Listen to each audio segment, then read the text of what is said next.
Servus, Glück auf und herzlich willkommen zu einer weiteren FC Bayern Reaction. Leute, diesmal zur Pressekonferenz nach dem 3:1 Auswärtssieg beim VfB Stuttgart am 24. Bundesligaspieltag. Ja, und bevor wir da reingehen, wie immer der Hinweis, wenn euch gefällt, was ihr seht, lasst gerne ein Abo da. Damit unterstützt ihr einfach, was ich hier so tue. Und es ist völlig kostenlos auf YouTube. Und ihr habt den Vorteil, ihr verpasst kein Video mehr. Und in diesem Sinne, gehen wir rein. Gegen den FC Bayern. Ich darf die beiden Trainer hier auf dem Podium begrüßen und zunächst Vincent Kompany um sein Statement bitten. Also ich werde das Gleiche sagen, was ich die Presse gesagt habe vorher, damit es konsistent bleibt. Aber meine Meinung war, dass wir in die erste halbe Stunde, dass Stuttgart klar besser war. Wir haben trotzdem von Charakter her und Energie alles dafür gemacht, damit wir nicht sehr viele Großchancen bekommen, aber Stuttgart war besser. Und dann, glaube ich, sind wir gewachsen im Spiel, haben wir noch eigentlich zwei große Chancen in der ersten Halbzeit, dann noch eine dritte. Und dann schießen wir das Tor am richtigen Zeitpunkt, muss ich sagen. Und dann sind wir, glaube ich, in die zweite Halbzeit, haben wir eine ganz komplette Leistung gebracht, gekämpft, wenn wir kämpfen mussten, aber auch Möglichkeiten erarbeitet und gefährlich geblieben in der Angriff. Aber es war ein schwieriges Spiel. Trotzdem haben wir dieses Spiel eigentlich am Ende genossen, weil wir haben sehr, sehr viel Gutes gesehen, auch in diesem Spiel. Ja, gehe ich 100% mit. Habe ich auch so gesagt. Erste Halbzeit war schwierig. Stuttgart war in der Anfangsphase auf jeden Fall klar besser.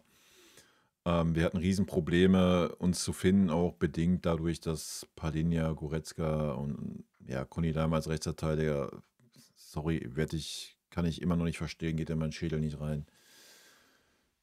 Standbild ist auch wieder vom Feinsten, mal. Zweite Halbzeit waren wir die bessere Mannschaft. Ja. Vielleicht nicht fußballerisch, ja, keine Frage, aber wir haben die richtigen Sachen zur richtigen Zeit gemacht. Ja. Das Pressing war gut, das Gegenpressing war gut. Im richtigen Moment auch ruhig geblieben, im richtigen Moment auch versucht, schnell nach vorne zu spielen. Es war eine starke Mannschaftsleistung in der zweiten Halbzeit. Jeder war für den anderen da, hat mitgeholfen, hat gemacht, getan. Das hat mir gut gefallen und ein sehr, sehr starker Leon Goretzka, der für mich der Führungsspieler in dieser Phase war und das hat mir sehr, sehr gut gefallen. Und ja, dem habe ich sonst nichts hinzuzufügen. Gutes gesehen auch in diesem Spiel. Vielen Dank, Vincent Kompany. Dann machen wir weiter mit Sebastian Hoeneß, bitte. Ja, schönen guten Abend. Winnie, dir und deinem Team Glückwunsch zum Sieg. Danke. Er hat schon viele Sachen gesagt, die ich ähnlich sehe. Ich glaube, aus unserer Sicht ist die erste halbe Stunde herausragend. Viele Dinge sind aufgegangen. Die Mentalität war top. Wir wollten couragiert spielen, intensiv spielen, Bayern stressen, unter Druck setzen. Das ist, denke ich, gelungen. Und auch Pressing, überspielen in den richtigen Momenten, sie trotzdem erstmal noch rauslocken.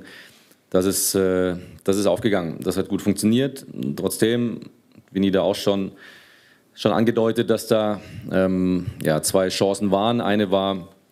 Zwei riesige Chancen, muss man auch sagen. Ne? War Missverständnis zwischen Finn und Joscha. Also ein Stück weit ohne Not eigentlich dort eine Situation kreieren lassen. Wir hatten selber genug. Ich glaube auch Joscha hat die erste richtig große nach dem langen Ball.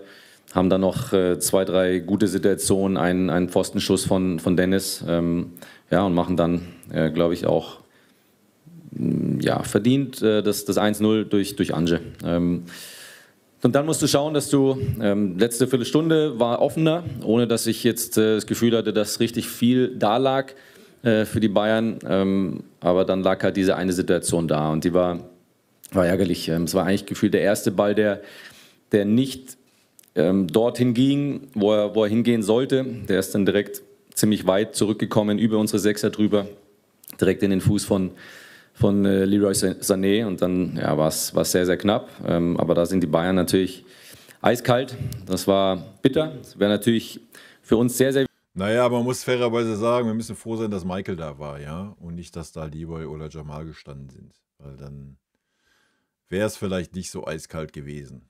Wichtig gewesen, mit diesem 1-0, mit diesem Gefühl aus der ersten Halbzeit und dem 1-0 im Rücken in die Halbzeitpause zu gehen, dort noch 2, 3 Dinge anzupassen und dann ja, rauszukommen und weiter zu fighten. So ist es dann 1-1. Spiel geht mehr in die Richtung der Bayern, ohne auch da, dass ich das Gefühl habe, da ist einer nach dem anderen, liegt da und es ist nur die Frage der Zeit. Und natürlich die Art und Weise, wie wir dann das 2-1 kriegen, ist bitter. Es ist ja, einfach natürlich ein Entscheidungsfehler von uns, der dann auch folgerichtig bestraft wird. Und trotzdem war es so, stimmt, da waren Kontersituationen, die Bayern auch hatte. Ja, gehe ich mit. Ich würde das so beschreiben mit, wenn man so naiv ist und so gegen uns halt da hinten raus kombinieren möchte, ja, dann passiert halt das, was passiert. Das, was passiert ist. Ja. Aber auch wir hatten nochmal einen Abschluss von Enzo, wir hatten einen Abschluss von Dennis, einen Querkopfball von Dennis, wenn er drüber geht, ist Jamie frei. Da war vielleicht nochmal die Situation, die wir für uns nicht nutzen. Ja, und dann ja, kriegen wir das 3-1.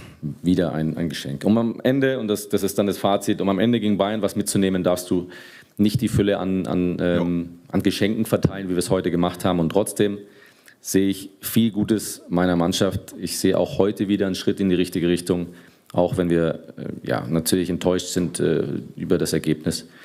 Trotzdem muss ich Winnie beipflichten, dass ich auf der anderen Seite da auch einfach eine Mannschaft sehe, die ja, sehr gefestigt daherkommt und ja, einfach dann richtig dagegen hält wie eine richtige Mannschaft. Das war beeindruckend.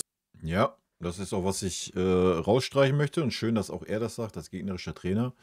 Ich denke, die zweite Halbzeit war eine brachiale Mannschaftsleistung.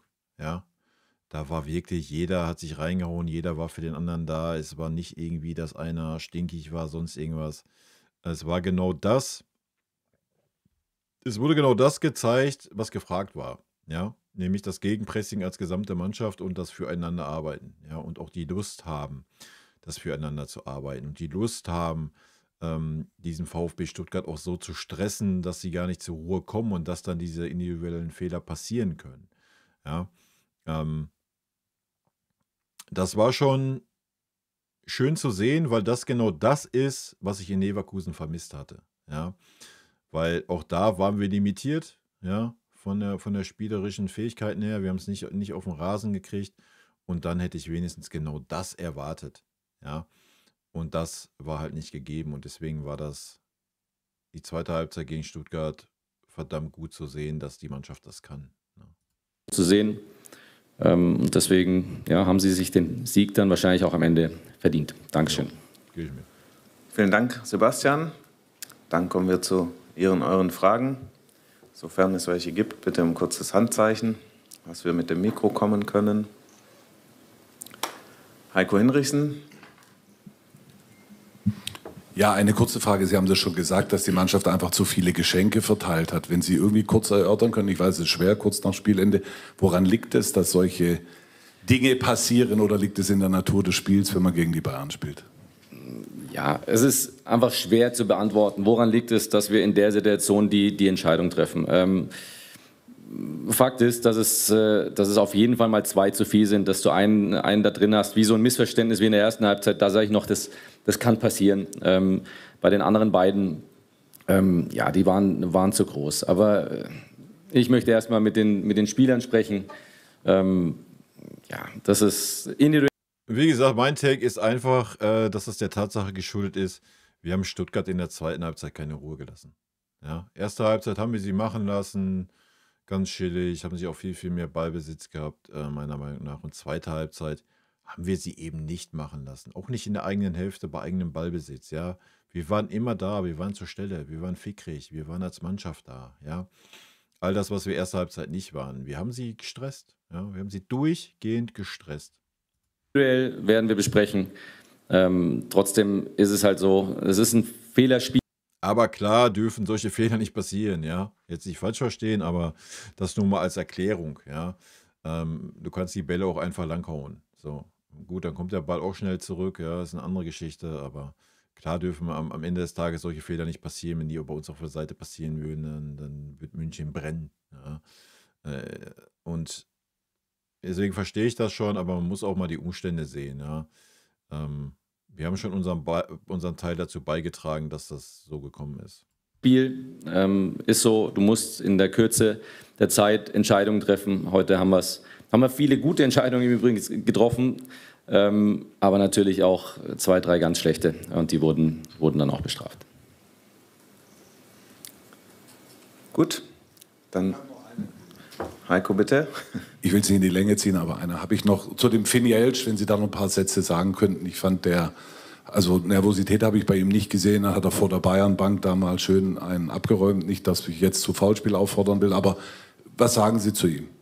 Ja, also die Szene hätte ich jetzt nicht genannt, um sein Spiel zu beschreiben, aber ganz klar ist, dass er auch heute wieder ein richtig gutes Spiel gemacht hat. Der Junge macht Spaß, macht Freude mit seiner Unaufgeregtheit, mit seinem Mut, mit seiner Courage. Aber das habe ich von vielen Spielern gesehen. Aber auch Finn macht heute wirklich wieder ein gutes Spiel, nachdem er in Hoffenheim schon wirklich gutes Startelfdebüt gegeben hat.